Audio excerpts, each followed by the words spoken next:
Selamat Sabat kepada semua teman-teman dimanapun berada. Kembali bersama dengan saya di channel Ariel Kurnaidi. Pada hari Sabat ini kita akan kembali untuk melanjutkan pembelajaran sekolah Sabat kita di kelas Cornerstone. Dan pada hari Sabat ini pelajaran kita sudah tiba di Sabat yang ke-8 dengan satu judul, yaitu Bolehkah Saya Mendapat Saksi? 2 Lebih Baik. Pelajaran sekolah Sabat kita pada hari Sabat ini juga terambil dari buku Wahyu pasal 11 ayat yang pertama sampai ayat yang ke-14 dan juga dari komentar Roh Nubuat dalam buku Alfa dan Omega jilid 8 pasalnya yang ke-15. Ayat inti pelajaran sekolah Sabat kita pada hari Sabat ini terdapat di dalam kitab Wahyu pasal 11 ayat 3. Mari kita semua buka Alkitab kita di dalam kitab Wahyu pasal 11 ayat 3.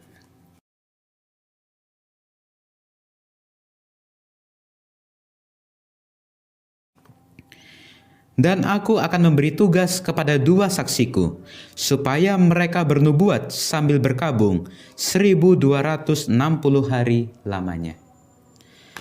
Buku Roh Nubuat di dalam buku Alfa dan Omega jilid 8 halaman 278 mengatakan sebagai berikut.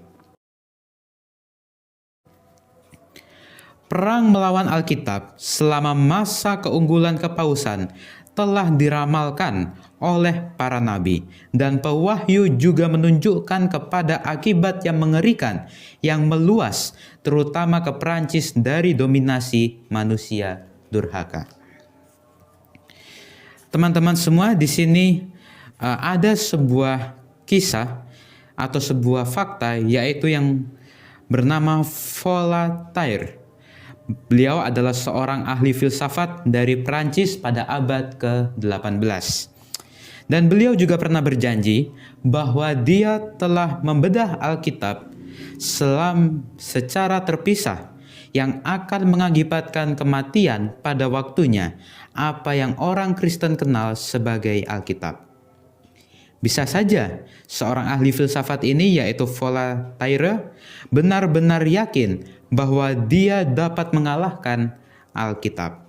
Tetapi sekarang ini Alkitab masih terus berbicara dan Voltaire masih tetap meninggal.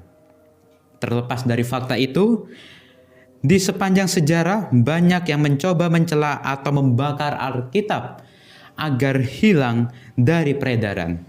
Tetapi firman Tuhan sekarang telah diterjemahkan lebih dari 438 bahasa yang berbeda. Artinya hingga saat ini Alkitab sudah tersebar di mana-mana, sudah tersebar ke seluruh penjuru dunia, bahkan sudah diterjemahkan lebih dari 438 bahasa, termasuk salah satunya adalah bahasa Indonesia. Dan cerita Alkitab dalam pelajaran sekolah Sabat kita pada hari Sabat ini yang terdapat di dalam kitab Wahyu pasal 11 ayat 1 sampai 4 menceritakan tentang satu nubuatan yang diberikan oleh Tuhan. Di sini dikatakan bahwa kemudian diberikanlah kepadaku sebatang buluh seperti tongkat pengukur rupanya dengan kata-kata yang berikut. Bangunlah dan ukurlah bait suci Allah dan mezbah dan mereka yang beribadah di dalamnya. Tetapi kecualikan pelataran bait suci yang di sebelah luar. Janganlah engkau mengukurnya, karena ia telah diberikan kepada bangsa-bangsa lain, dan mereka akan menginjak-injak kota suci 42 bulan lamanya. Dan aku akan memberi tugas kepada 2 saksiku, supaya mereka bernubuat sambil berkabung 1260 hari lamanya. Mereka adalah kedua pohon zaitun dan kedua kaki dian yang berdiri di hadapan Tuhan semesta alam. Dan jikalau ada orang yang hendak menyakiti mereka, keluarlah api dari mulut mereka, menghanguskan semua musuh mereka. Dan jikalau ada orang yang hendak menyakiti mereka, maka orang itu harus mati secara itu. Mereka mempunyai kuasa menutup langit, supaya jangan turun hujan selama mereka bernubuat. Dan mereka mempunyai kuasa atas segala air, untuk mengubahnya menjadi darah. dan untuk memukul bumi dengan segala jenis malapetaka setiap kali mereka menghendakinya. Dan apabila mereka telah menyelesaikan kesaksian mereka, maka binatang yang muncul dari jurang maut akan memerangi mereka dan mengalahkan serta membunuh mereka. Dan mayat mereka akan terletak di atas jalan raya kota besar yang secara rohani disebut Sodom dan Mesir, di mana juga Tuhan mereka disalibkan. Dan orang-orang dari segala bangsa dan suku dan bahasa dan kaum melihat mayat mereka 3,5 hari lamanya, dan orang-orang itu tidak akan memperbolehkan mayat mereka dikuburkan, dan mereka yang diam di atas bumi bergembira dan bersuka cita atas mereka itu, dan berpesta dan saling mengirim hadiah, karena kedua nabi itu telah merupakan siksaan bagi semua orang yang diam di atas bumi. Kemudian 3,5 hari kemudian masuklah roh kehidupan dari Allah ke dalam mereka, sehingga mereka bangkit, dan semua orang yang melihat mereka menjadi sangat takut. Dan orang-orang itu mendengar suatu suara yang nyaring dari sorga berkata kepada mereka, "Naiklah kemari."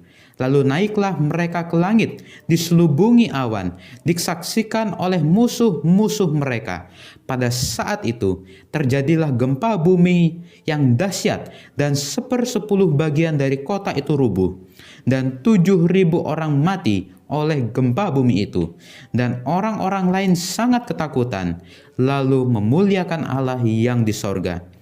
Celaka yang kedua sudah lewat. Lihatlah, celaka yang ketiga segera menyusul.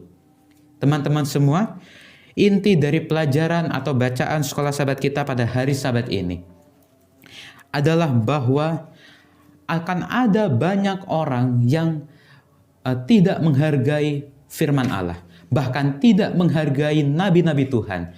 Kalau zaman sekarang adalah pendeta dan juga para evangelis dan lain sebagainya yang telah mengasingkan dirinya untuk pelayanan kepada Tuhan. Di kehidupan di akhir zaman akan banyak sekali orang yang tidak menghargai, tidak mempedulikan firman Tuhan dan juga akan nabi-nabi Tuhan. Mereka lebih senang dengan kehidupan mereka yang lebih menyenangkan daripada untuk menuruti akan firman Allah. Di dalam buku Yohanes pasal 3 ayat 19 dikatakan, "Dan inilah hukuman itu, terang telah datang ke dalam dunia, tetapi manusia lebih menyukai kegelapan daripada terang, sebab perbuatan-perbuatan mereka jahat." Lalu apakah jika orang-orang tidak menghargai, tidak membaca, dan tidak mengindahkan akan firman Allah, apakah firman Allah tidak berlaku sampai kepada akhir zaman? Buku Roma pasal 40 ayat 7-8 mengatakan bahwa rumput menjadi kering, bunga menjadi layu apabila Tuhan mengembuskan dengan nafasnya. Sesungguhnya lah bangsa itu seperti rumput. Rumput menjadi kering, bunga menjadi layu, tetapi firman Allah kita tetap untuk selama-lamanya. Dari buku Roma pasal 40 ayat 7 dan ayat 8 ini sangat jelas mengatakan bahwa walaupun orang-orang tidak mengindahkan, walaupun orang-orang sudah tidak memperdulikan akan firman Tuhan, tetapi firman Tuhan akan tetap untuk selama-lamanya. Walaupun rumput menjadi kering, bunga menjadi layu, tetapi firman Allah tetap untuk selama-lamanya.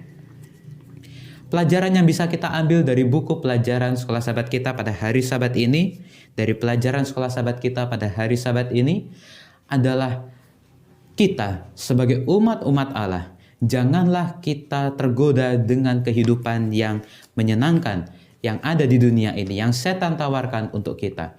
Tetapi kita harus lebih patuh kepada Allah, harus lebih menurut kepada Allah, dan kita harus menghargai akan nabi-nabi Tuhan dan juga terlebih akan firman Tuhan, yaitu Alkitab. Dan walaupun banyak orang yang sudah tidak mengindahkan, tetapi Alkitab akan tetap berlaku hingga selama-lamanya. Firman Tuhan akan tetap berlaku hingga selama-lamanya. Kita sebagai pengikut-pengikut Tuhan haruslah kita memberi terang, memberi contoh kepada orang-orang di sekitar kita bahwa penurutan akan Allah adalah jauh lebih penting daripada kesenangan yang ada di dunia. Kehidupan yang ada di dunia, hal-hal yang ada di dunia yang menyenangkan akan berlalu pada saat kedatangan Tuhan di kali yang kedua. Tetapi firman Tuhan, penurutan akan Tuhan, hal tentang kerajaan sorga, kekayaan di sorga adalah jauh lebih penting dan akan tetap untuk selama-lamanya. Di dalam firman Tuhan mengatakan bahwa carilah dahulu kerajaan Allah dan kebenarannya, maka semuanya itu akan diberikan kepadamu. Jika kita mencari Allah terlebih dahulu, mencari kebenaran dan kerajaan Allah terlebih dahulu, maka semuanya ini Tuhan sudah janjikan bahwa akan diberikan kepadamu. Kita hanya perlu patuh kepada Allah, menurut kepada Allah, maka Tuhan akan memberkati kita. Inilah pelajaran sekolah sahabat kita pada hari Sabat ini. Dan jika teman-teman semua suka akan pembelajaran pada hari Sabat ini, silahkan untuk tekan tombol like, dan bagi yang belum subscribe, silahkan untuk subscribe dan juga nyalakan lonceng agar teman-teman semua dapat terus mengetahui update-update video terbaru dari saya. Dan juga share akan video pembelajaran sekolah Sabat ini ke seluruh sosial media teman-teman semua. Saya Ariel Kurnaidi, sampai jumpa di video-video pembelajaran berikutnya. Kiranya Tuhan memberkati kita semua.